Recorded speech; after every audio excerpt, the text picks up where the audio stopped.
Right, రెడీయా? విషయం ఏంటంటే ఈ రోజు రెండు విషయాల గురించి మనం మాట్లాడుకో. సండే డబుల్ ధమాకా. సండే అంటే ఫండేలో భాగంగా మనకి సండేలో రెండు రెండు డబుల్ ధమాకాలు వచ్చినాయి మనకు. విషయం ఏంటంటే బిగ్ బాస్ లో ఎలిమినేషన్ ఒకటి జరిగితే అట్లాగే ఇండియా ఒక మ్యాచ్ గెలిచింది. ఇండియా ఎవరి మీద గెలిచింది మ్యాచ్? ఏం మ్యాచ్ గెలిచింది అంటే cricket match. Cricket match India గెలవడం జరిగింది. అది ఎవరి మీద? పాకిస్తాన్ మీద. ఓకే, పాకిస్తాన్ మీద ఇండియా మన T20 మ్యాచ్ లో భాగంగా పాకిస్తాన్ పై ఇండియా గెలిచింది అన్నట్టు. జై హో ఇండియా. మరి 47 నాట్అవుట్ గా నిలిచి దగ్గరుండి మ్యాచ్ గెలిపించిండు యాజ్ ఏ కెప్టెన్ గా. సో ఇండియా టోటల్ గా ఇండియా అనేది పాకిస్తాన్ పై మ్యాచ్ గెలిచింది అన్నట్టు. జై హో ఇండియా, జై భారత్. సో మనం own the match. Next update ఏంటంటే మన వాళ్ళందరూ అనేది ఏంటంటే బిగ్ బాస్ ఎలిమినేషన్ అనేది జరిగింది. ఈ రోజు ఫస్ట్ ఎలిమినేషన్ జరిగింది. ఎలిమినేషన్ జరిగిన తర్వాత ఎవరు ఎలిమినేషన్ అయ్యారు మనం ముందే చెప్పినాం. ఈ రోజు షష్ఠి ఎలిమినేషన్ అవుతుంది. మన వీడియో ఎవరైనా చూడకపోతే చూడండి, దాని గురించి చెప్పేసినాం మనం ముందే. దాని గురించి అంటే వాళ్ళు పెర్ఫార్మెన్స్ బట్టి మనం ముందే బిగ్ బాస్ ఎలిమినేషన్ లో షష్ఠి వెళ్తుంది అని మ్యాక్సిమం చెప్పేసినాం. మన అంచనా కరెక్ట్ అయిపోయింది. సో మీరు ఎవరైనా వీడియో చూడకపోతే చూడండి. అంటే మనం ఎట్లా రివ్యూ చేస్తా ఉన్నాం, పర్ఫెక్ట్ మన రివ్యూ అనేది చాలా పర్ఫెక్ట్గా ఉంటుంది అన్నట్టు. సో మనం చెప్పినట్టే బిగ్ బాస్ లో ఫస్ట్ వీక్ లో ఫస్ట్ డే కంటెస్టెంట్ గా షష్ఠి వర్మ ఎలిమినేషన్ అనేది జరిగింది. చాలా మంది అంటే జనరల్ గా ఎలిమినేషన్ అయితే కొంత జాలి వస్తుంది. ఎక్కడైనా సోషల్ మీడియా ప్లాట్ఫామ్ లో ఎలిమినేషన్ అయిన వాళ్ళని కొంత జాలి చూపిస్తారు. కానీ షష్ఠి వర్మ విషయంలో అసలు ఆ జాలి అనేది ఎవరికి లేదు. మ్యాక్సిమం ఎక్కడ చూసినా దరిద్రం పోయిందనే ఒక ఆలోచనతో ఉన్నారు చాలా మంది. ఎందుకు అంటే తను చేసిన రచ్చ అలాంటిది. అసలు యాక్చువల్గా దానికి అంత శశి వర్మ గారికి అంత ఫేమస్ రావడానికి గల కారణం, తనకు అంత పాపులర్ రావడానికి గల కారణం ఎవరంటే జానీ మాస్టర్ని ఆమె ఇబ్బంది పెట్టి ఆమె ఏదో పాపులర్ అయినప్పుడు తద్వారా బిగ్ బాస్కి ఎంట్రీ రావడం. చాలా మంది కూడా అసలు ఈ అమ్మాయి ఎందుకు వచ్చింది, ఈ అమ్మాయిని అసలు అని మ్యాక్సిమం ఎవరు సపోర్ట్ చేయలేదు. నాకు తెలిసి ఓట్లు కూడా వేసి ఉంటారు, బహుశా కొంతమంది వేసి ఉంటారు తప్ప. సో ఇది అంతా జెన్యున్ గా జరిగింది. టాప్ నామినేషన్ ప్రక్రియలో నామినేషన్ ప్రాసెస్ లో మార్క్స్ అంటే ఓటింగ్స్ ఎవరికి తక్కువ వస్తే వాళ్ళే లూజర్స్. సో ఇప్పుడు గెలిపోవటం కూడా అంతే. ఓట్లు ఎక్కువ వచ్చిన వాళ్ళు గెలిచినట్టు, తక్కువ ఓట్లు వచ్చిన వాళ్ళు ఓడిపోతారు. సో ఇక్కడ నామినేషన్ లో కూడా ఓట్లు ఎవరికైతే తక్కువ వస్తాయో వాళ్ళే ఎలిమినేషన్ అయిపోతారు. This is the process, simple, clear. అట్లా శశి వర్మకి ఓటు తక్కువ రావడం జరిగింది, తన ఎలిమినేషన్ కావడం జరిగింది. దానికంటే ముందు కొన్ని గేమ్స్ జరిగినాయి, ఫండ్ టాస్క్ జరిగినాయి. దానికి Hanuma movie hero, Mirai hero Teja Sajja ఈరోజు యాజ్ గెస్ట్ గా రావడం జరిగింది. వాళ్ళ మూవీ మిరాయి మూవీ రిలీజ్ అయింది రీసెంట్ గా. సో వాళ్ళ మూవీ ప్రమోషన్ గురించి బిగ్ బాస్ సెట్ కి రావడం జరిగింది. అక్కడ వచ్చినప్పుడు ఒక ఫన్ టాస్క్లు పెట్టారు బిగ్ బాస్ వాళ్ళందరికీ, కంటెస్టెంట్స్ కి. వాళ్ళందరూ ఏంటంటే ఒక పాటను సెలెక్ట్ చేస్తే దాన్ని డయాగ్రామ్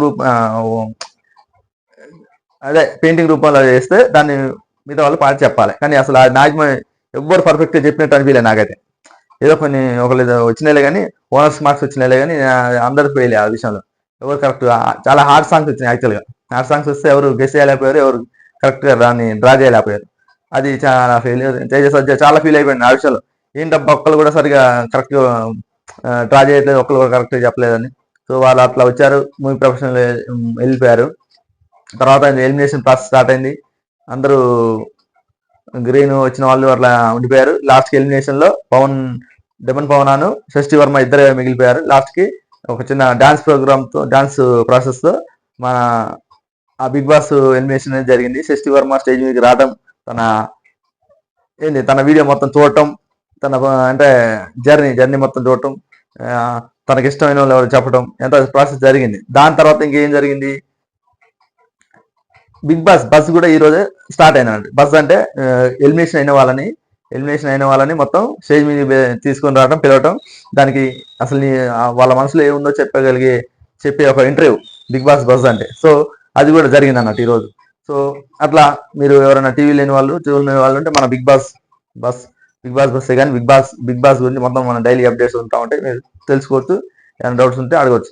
సో అది బిగ్ బాస్ బస్ లో కూడా షష్ఠి వర్మ రావడం జరిగింది. దానికి ఇంటర్వ్యూయర్ గా మన శివాజీ హీరో, మన Telugu hero Shivaji 7th season యొక్క రన్నర్ మన శివాజీ గారే దానికి హోస్ట్ అన్నట్టు. సో ఆమె షష్ఠిని కొన్ని క్వశ్చన్లు అడగడం జరిగింది.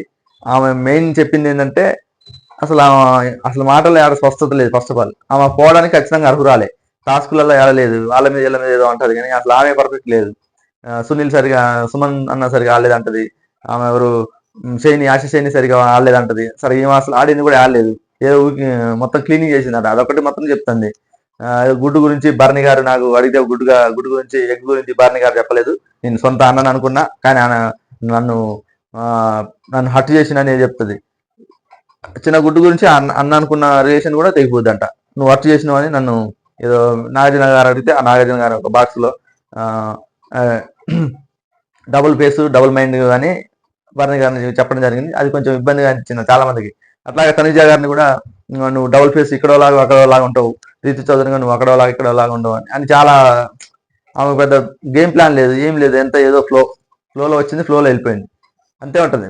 నువ్వు పర్ఫెక్ట్ లేకపోతే ఎవరైనా హౌస్ లో నుంచి ఓట్లు ఎవరు వేయరు. యాక్చువల్గా బిగ్ బాస్ అంటేనే, ప్రోగ్రామ్ అంటేనే అట్లుంటుంది. ఏదో వచ్చామో పోయామంటే అట్నే ఉంటుంది.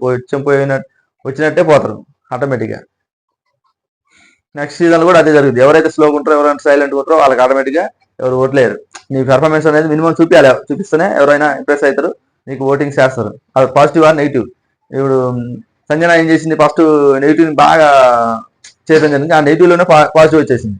అట్లాగే హరీష్ కూడా ఈ వారం కొద్దిగా నెగిటివిటీ బాగా ఏర్పరచుకుంటూ దాంట్లో బాగానే నెక్స్ట్ వీక్లో హరీష్ ఎలిమినేట్ అవుతాను.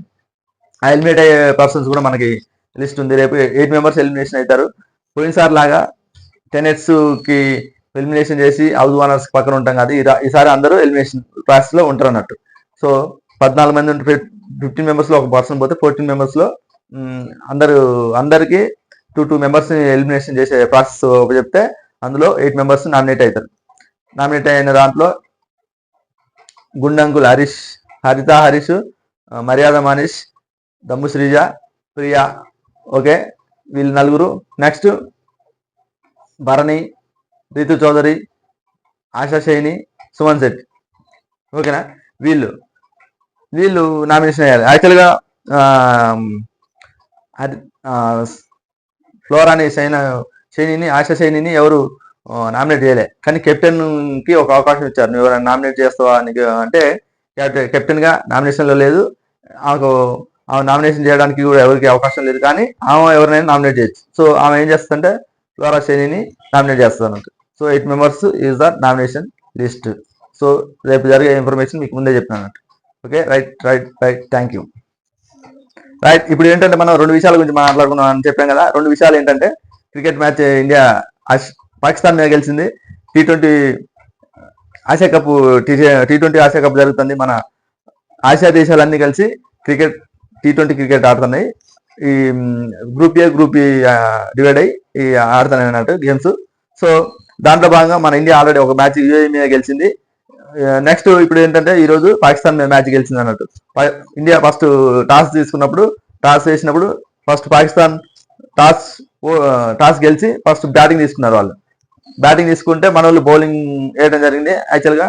సో బౌలింగ్ లో బుమ్రా, మ్యాజిక్, హార్దిక్ పాండ్యా, కుల్దీప్ యాదవ్, అక్షర్ పటేల్, అభిషేక్ శర్మ అందరూ ఉజ్జీగా అందరూ బౌలింగ్ చేయడం జరిగింది.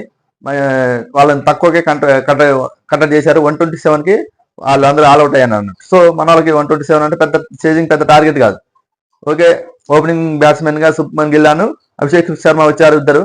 సో వాళ్ళిద్దరు వచ్చారు. అభిషేక్ శర్మ బ్యాటింగ్ తెలుసు కదా, రోహిత్ శర్మ వారసుడు అభిషేక్ శర్మ. సో మనకి తెలిసిందే ఇక ఊర మాస అన్నట్టు. సో మంచి దాని స్టైల్లో 31 చేసి అవుట్ అయ్యాడు. శుభ్మన్ గిల్ తక్కువ స్కోర్కి అవుట్ అయ్యాడు, కానీ అభిషేక్ శర్మ అవుట్ అయ్యాడు. తర్వాత వచ్చిన సూర్యకుమార్, తిలక్ వర్మ సహాయంతో శివం దుబేతో మ్యాచ్ ఇస్ ఫినిష్. నాట్అవుట్ గా నిలిచి సూర్యకుమార్ యాదవ్ 47 నాట్అవుట్ గా నిలిచి దగ్గరుండి మ్యాచ్ గెలిపించిండు యాజ్ ఏ కెప్టెన్ గా. సో ఇండియా టోటల్ గా ఇండియా అనేది పాకిస్తాన్ పై మ్యాచ్ గెలిచిందంట. జై హో ఇండియా, జై భారత్. సో మనం ఓన్ ద మ్యాచ్.